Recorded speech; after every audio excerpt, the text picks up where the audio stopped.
Ship రాకపోకలకి అనువుగా ఉండేందుకు భారీ యంత్రాలతో మట్టి త్రవ్వుతుంటారు. మరియు ఫ్యాక్టరీల నుండి వచ్చే చెడు వ్యర్థాలను పైప్ లైన్ ద్వారా సముద్రంలోనికి కలిపి వాటి వల్ల మన నెల్లూరు, ప్రకాశం ఉమ్మడి జిల్లాల్లో పూర్తిగా మత్స్య సంపద తగ్గిపోయి పైపుల వేటతో చేపల వేటకి వెళుతున్న మనకి కనీసం డీజిల్ కూడా రాకుండా ఇబ్బందులు పడుతున్న సందర్భాలు ఉన్నాయి. పోర్టులో అయినా మరియు మన తీరంలో ఏర్పాటు చేసిన ప్లాంట్లో అయినా ఉపాధి అవకాశాలు కల్పించమని మేనేజ్మెంట్ ను కోరినా కల్పించలేని పరిస్థితులు. అందువల్ల మనం చాలా వెనకబడిపోతున్నాం మత్స్యకారులుగా. ఉపాధి లేక మన మత్స్యకారులు పక్క రాష్ట్రాలైన తమిళనాడు, కర్ణాటక రాష్ట్రాలకు వలసపోయి చాలా మంది ప్రాణాలు కోల్పోతున్నారు. ఇప్పుడు కృష్ణపట్నం, ఇప్పుడు మళ్ళీ రామాయపట్నం పోర్టు ఏర్పాటుతో అక్కడ ఎన్ని ఫ్యాక్టరీలు వస్తాయో మత్స్యకారులకు ఇంకా ఎంత నష్టం జరుగుతుందో అర్థం కాని పరిస్థితులు.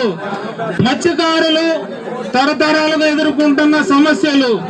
పక్క రాష్ట్ర బోట్లు మన రాష్ట్రానికి, ముఖ్యంగా మనం చేసే ప్రదేశంలోనికి రానివ్వకుండా చెయ్యాలి ఫస్ట్.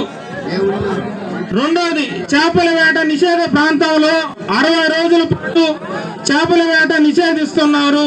అందుకు గాను 10,000 రూపాయలు ప్రభుత్వం మనకి నష్టపరిహారంగా ఇస్తున్నారు.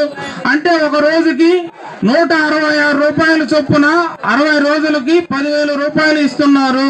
ప్రస్తుతం పరిస్థితుల్లో నెలకి 5,000 కుటుంబం గడవాలంటే చాలా కష్టం. అందువల్ల మత్స్యకారులు అప్పుల పాలైపోతున్నారు 60 రోజుల్లో. అందువల్ల రోజుకి 500 రూపాయల చొప్పున 60 రోజులకి 30,000 రూపాయలు వేట నిషేధ వృత్తి మత్స్యకారులకు మంజూరు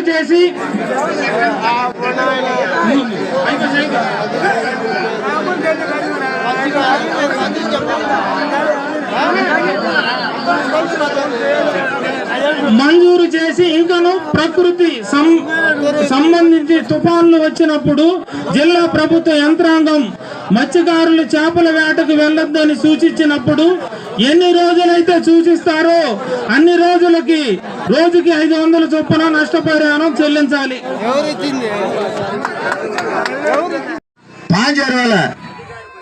நடுப்பாச்சார வேலை, கொண்டூரார் வேலை, சீராஸ்புரத்து வேலை, அஞ்சலபுரத்து வேலை, இப்படி கலவரமா ஒரு வேலை 2 நாளைக்கு இது எல்லாம் சுத்த போறாங்க. பல கூட இங்க வராங்க.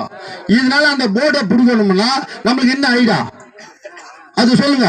ஒரு கோடி போட்டா 30 ஊருக்காரர் வந்தாங்க வருவீங்களா சொல்லுங்க. கைது நல்லவ ஒரு போட்டா ஒரு கோடி, ஒரு ஊருக்காரர் கோடி போட்டா அந்த 30 ஊரால வருமா? சுத்தமா ஓகேவா?